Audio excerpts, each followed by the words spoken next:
Welcome back from the break پہ جانے سے پہلے ہم ڈاکٹر صاحب کے ساتھ بات کر رہے تھے فیس لفٹ کے حوالے سے. جی ڈاکٹر صاحب، آپ بتا رہے تھے کہ جو فیٹ آگمنٹیشن سے ہوتی ہے، اور جس میں جو سوال آیا تھا ابھی ہمارے پاس کہ انہوں نے کروایا ہے اور ان کو فائدہ نہیں ہوا ہے، تو اس کی کیا وجوہات ہیں؟ اس کی بہت ساری وجہ ہو سکتی ہیں. جیسے کہ میں نے بتایا تھا کہ فیٹ کو کچھ ٹریٹمنٹ اس کا کرنا ہوتا ہے، اور اس کو کچھ خاص طریقے سے اسپیشل کینیولاز ہوتے ہیں یا انجیکٹنگ ٹیکنیکس ہوتی ہیں جن سے انجیکٹ کرنا ہوتا ہے. بعض دفعہ جو ہے وہ مائنر انفیکشن بھی وجہ ہو سکتی ہے، یا جو ہے وہ کوئی بھی اور پرابلم ہو سکتی ہے. اگر اتنی جلدی لاس ہو رہا ہے، اب عام طور پہ جیسے آپ نے کہا کہ کچھ لوگ یہ ریکمینڈ کرتے ہیں کہ ہر مہینے پہ کریں. جو میری جو ٹیچنگ ہے، جو کہ کچھ لوگ ہیں جن کا کہ خاصا ایکسپیرینس ہے، ان سے میں نے سیکھا ہے. تو اس میں یہ ہے کہ جو پرائمریلی جو ہم فلنگ کرتے ہیں وہ تھوڑی سی اوور فلنگ کرتے ہیں، جو کہ ٹیشو سویلنگ کے ساتھ ساتھ سیٹل ہو جاتی ہے. یعنی تقریباً 15 دن 3 ہفتے میں وہ انیشیل سویلنگ سیٹل ہوتی ہے، پھر اس کے بعد جو ہے وہ فیٹ ایبزارپشن شروع ہوتی ہے. اگر آپ ہر مہینے پہ کرتے ہیں تو اس کے اندر آپ بہت سارے ان نیسیسری پروسیجرز کر سکتے ہیں. تو 8-9 مہینے پہ کرنے میں یہ ہے کہ فیٹ جتنی ایبزارب ہونی ہے وہ ہو چکی ہوگی، اور جو فیٹ بچی ہوگی وہ اپنی جگہ فرم ہو چکی ہوگی. اس کے پھر ایبزارپشن کے چانسز نہیں ہوں گے. تو you have to take it from that point onwards. This is the policy and the technique which I have been following for the last few years, اور اس میں ماشاءاللہ ٹھیک رہتا ہے. لیکن یہ ضرور ہے کہ کچھ لوگوں میں ایبزارپشن دوسرے لوگوں سے زیادہ ہے، لیکن اتنی کبھی نہیں ہوتی کہ ٹوٹل زیرو لیول پہ پہنچ جائیں. اب یہ بھی ہے کہ ان خاتون کا ایک اور بہت ضروری بات ہے، جب آپ ایسے پروسیجرز کراتے ہیں، چاہے آپ بوٹاکس کرائیں، فلر کرائیں یا فیٹ آگمنٹیشن کرائیں، تو کیا ان دوران میں آپ کو واک بہت زیادہ کرنے سے منع نہیں کیا جاتا ہے؟ بہت ساری ایسی میسو چیزیں ہیں جو کہ ڈائٹنگ بھی آ گئی، آپ کا ایٹنگ ہیبٹس بھی بہت اس میں رول پلے کرتے ہیں یا نہیں؟ نہیں، اس میں فیشیل کانٹورنگ کے اوپر جو ہے وہ اگر آپ بوٹاکس انجیکٹ کر رہے ہیں تو بوٹاکس کی جو لمیٹیشن ہے وہ یہ ہے کہ آپ جو ہے وہ 6-7 گھنٹے تک لیٹیں نہیں، اور کافی نہ پئیں، چائے نہ پئیں، فزی ڈرنکس نہ پئیں. But after 6 hours you are back to normal. Fillers میں یہ ہے کہ مطلب 1-2 گھنٹے تک میں منع کرتا ہوں کہ کوئی ہیکٹک ایکسرسائز نہ کریں، but after that it's all fine and normal. سجدے میں بھی نہیں جاتے ہیں؟ نہیں، فلرز کے بعد اور بوٹاکس کے 6 گھنٹے کے بعد، فلرز کے 2 گھنٹے کے بعد، یا مے بی اسٹریٹ اوے بھی سجدے میں جا سکتے ہیں. ہاں، لیکن فیس لفٹنگ کے بعد آپ کو، کیونکہ اس میں ڈائسیکشن بھی کافی ہوتا ہے اور احتیاط بھی کافی کرنی ہوتی ہے، تو فیس لفٹنگ کے بعد عام طور پہ میں ایک گارمنٹ آتا ہے جو کہ اس طرح سے رہتا ہے، جو کہ فیس کو، اسکن کو اپنی جگہ پہ رکھتا ہے. فیس پریشر گارمنٹ اس کو کہہ لیں یا نیک لفٹ گارمنٹ کہہ لیں. تو وہ میں 3 سے 4 ہفتے تک پہنواتا ہوں تاکہ اسکن سیگ نہ کرے اور اس کو ٹائم مل جائے ری ایڈجسٹ ہونے کا. ہاں، اس دور میں، اس وقت میں 3-4 ہفتے میں منع کرتا ہوں کہ زمین پہ سجدہ نہ کریں، میز پہ سجدہ کریں، کوئی ہیکٹک ایکٹیویٹی نہ کریں، اور ایون جو ہے وہ جھک کے بھی کوئی کام نہ کریں، ایسا کام کہ جس کے اندر کہ آپ کی موومنٹ ہو یا بلڈ پریشر بڑھنے کا اندیشہ ہو. تو one has to be very careful with the precautions as well. So can we take one call please? Sure. Hello. Hello. ہاں جی، السلام علیکم. کون؟ وعلیکم السلام. میں مسز طارق بول رہی ہوں. ہاں جی، کہاں سے بات کر رہی ہیں مسز طارق؟ مجھے سوال یہ کرنا ڈاکٹر صاحب سے کہ ہیئر ٹرانسپلانٹ کتنا سیف ہے؟ How safe is the hair transplant? Thank you so much for calling. Well give the answer. Sir I was just coming on the hair transplant. بالکل، thank you very much Mrs Tariq. یہ بڑا اچھا سوال ہے. Hair transplant is perfectly safe provided you have taken into account certain health check questionnaires. جیسے کہ کوئی بھی ہیئر ٹرانسپلانٹ جو ہے وہ اس سے پہلے ہم ایک ہیلتھ چیک کرتے ہیں، کویسچنیئر کرتے ہیں، پلس، بلڈ پریشر وغیرہ چیک کرتے ہیں، پھر کچھ بیسک بلڈس کرواتے ہیں، بیسک بلڈ ٹیسٹس.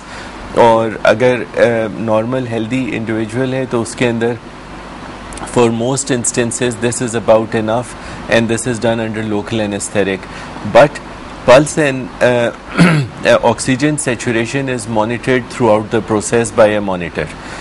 اور اگر کسی میں کوئی پرابلم ہے, جیسے کوئی ڈائبیٹک ہے یا کوئی بلڈ پریشر ہے کسی کے یا کوئی اور پرابلم ہے, تو اس کو کنٹرول میں کرنے کے بعد یا اس کو ٹریٹمنٹ سٹارٹ کر کے وہ انڈر کنٹرول ہو تو پھر ہیئر ٹرانسپلانٹ کیا جا سکتا ہے. اور ماشاءاللہ ان تمام احتیاطوں کے ساتھ کبھی کوئی انٹوورڈ انسیڈنٹ ہوا نہیں ہے of the thousands that I have done so for.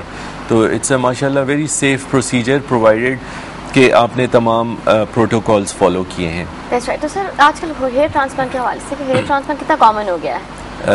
دیکھیے آدمیوں میں زیادہ ہے اور عورتوں میں کم ہے. عورتوں میں بہت کم ہے, آدمیوں میں بہت زیادہ ہے, یعنی 3% 4% عورتیں ہیں اور 97-96% آدمی ہیں.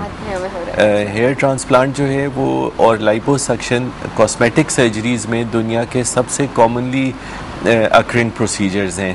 تو آبویسلی اگر یہ پچھلے 5-6 سال سے یہی ریشو برقرار ہے اور یہ سب سے زیادہ ہونے والے پروسیجر ہیں, تو they must be doing a lot of good to people, جس کی وجہ سے لوگ اپنے جاننے والوں کو, رشتہ داروں کو ریفر کرتے ہیں اور وہ پھر لائپوسکشن کرواتے ہیں یا ہیئر ٹرانسپلانٹ کرواتے ہیں. ابھی مجھے ایک بات پوچھنی ہے ہیئر ٹرانسپلانٹ کے حوالے سے کہ ہیئر ٹرانسپلانٹ جو ہے وہ کیا سیگمنٹس میں ہوتا ہے یا کیسے ایک ہی ٹائم پہ سارا ہو جاتا ہے؟ نہیں, یہ ایک ٹائم پہ سارا نہیں ہو سکتا ہے. آپ کی جو لمیٹیشن ہے وہ 2 چیزوں پر ہے. اگر جو ہے وہ فولیکولر ایکسٹریکشن ٹیکنیک کر رہے ہیں جس کو کہ FUE کہتے ہیں آج کل, تو FUE میں آپ کو ایک بال الگ الگ نکالنا پڑتا ہے. دیر از equipment for it and there is manual equipment for it and mechanical equipment for it. تو یہ میگنیفیکیشن پہن کے اور بہت ہی ٹیڈیس کام ہے, اور تقریباً 3 گھنٹے میں 1500 روٹس تک نکلتے ہیں, 2000 روٹس تک نکلتے ہیں. اس سے زیادہ ایک ہی سیٹنگ میں پرفارم کرنا سرجن کے لیے مشکل ہے. دوسرے یہ ہے کہ جب آپ اسٹرپ میتھڈ استعمال کرتے ہیں which is by far the commoner method, تو اسٹرپ میتھڈ میں بھی یہ ہے کہ it depends on the density at the donor side and the, جیسے یہ بیک آف دی ہیڈ ہے جہاں سے ہم اسٹرپ لیتے ہیں, ایک اسٹرپ لینے کے بعد ان دونوں اینڈس کو بند کرنا ہوتا ہے, تو it has to have a certain degree of elasticity for it to be closed. تو اس الاسٹیسٹی کو مد نظر رکھتے ہوئے وڈتھ جو ہے وہ اسٹرپ کی لیتے ہیں. اگر جو ہے وہ کسی کی الاسٹیسٹی زیادہ ہے تو چوڑی اسٹرپ بھی لے سکتے ہیں, 3,500-4 ہزار تک بھی روٹس نکال سکتے ہیں, لیکن ایوریج از اراؤنڈ 2000. سر کتنا عرصہ لگتا ہے ہیئر ٹرانسپلانٹ ہونے میں, مطلب کتنا وقت لگتا ہے؟ جب آپ بال ڈالتے ہیں تو کیا وہ اسی سائز کے ہوتے ہیں یا وہ اندر امبیڈ ہو جاتے ہیں؟ اب اس کی بڑی اچھی مثال یہ ہے کہ جیسے پودے اگر کبھی ایکسپیرینس ہو ٹرانسفر کرنے کا گملے سے زمین میں یا زمین سے گملے میں, تو ٹرانسفر کرنے کے کچھ وقت کے بعد ان کے پتے گر جاتے ہیں, پھر اس کے بعد دوبارہ سے پتے نکلنے شروع ہوتے ہیں. It is the time that the plant takes to regain its energy back. تو اسی طرح سے جب روٹ ٹرانسفر کرتے ہیں تو روٹ اپنی جگہ پہ لگ جاتی ہے, لیکن جو شیفٹ ہے بال کی وہ عام طور پہ گر جاتی ہے. پھر 3 سے 4 مہینے کے بعد وہ روٹ جو ہے وہ نیا شیفٹ بال کا بنا کے اور پھر وہ باہر نظر آنی شروع ہوتی ہے 3 سے 4 مہینے پہ. پھر it takes a few months to grow back and it's about 10 مہینے 11 مہینے لگتے ہیں اس کو دوبارہ یعنی کہ بالوں کی ایک لینتھ آنے میں اور رزلٹ کمپلیٹ ہونے میں.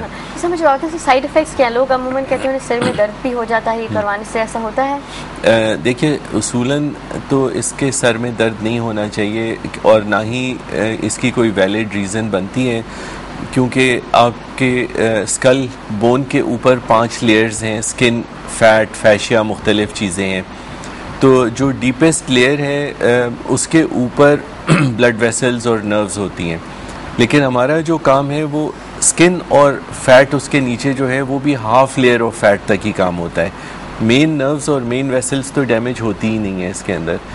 یہ ہو سکتا ہے کہ کچھ لوگوں کو سائیکولوجیکل افیکٹ ہو, یا بعض دفعہ جن کو نہیں آتا ہے ہیئر ٹرانسپلانٹ کرنا وہ بہت ٹائٹ اگر کلوجر کر دیں تو کھچاؤ محسوس ہوتا ہو, بٹ دس ہیڈ ایک از یا یہ جو کھچاؤ ہے یہ اسکن کا کھچاؤ ہے، نہ یہ کہ دماغ کے اندر کی کوئی پرابلم ہے، کیونکہ دماغ کے اندر تو ظاہر ہے کہ آپ کچھ اوبویسلی اس سے کافی دور کام ہو رہا ہے. That is true, that is true. ابھی ہم چلتے ہیں چھوٹی سی بریک پہ. بریک کے بعد آ کے بات کرتے ہیں ڈاکٹر صاحب کے ساتھ.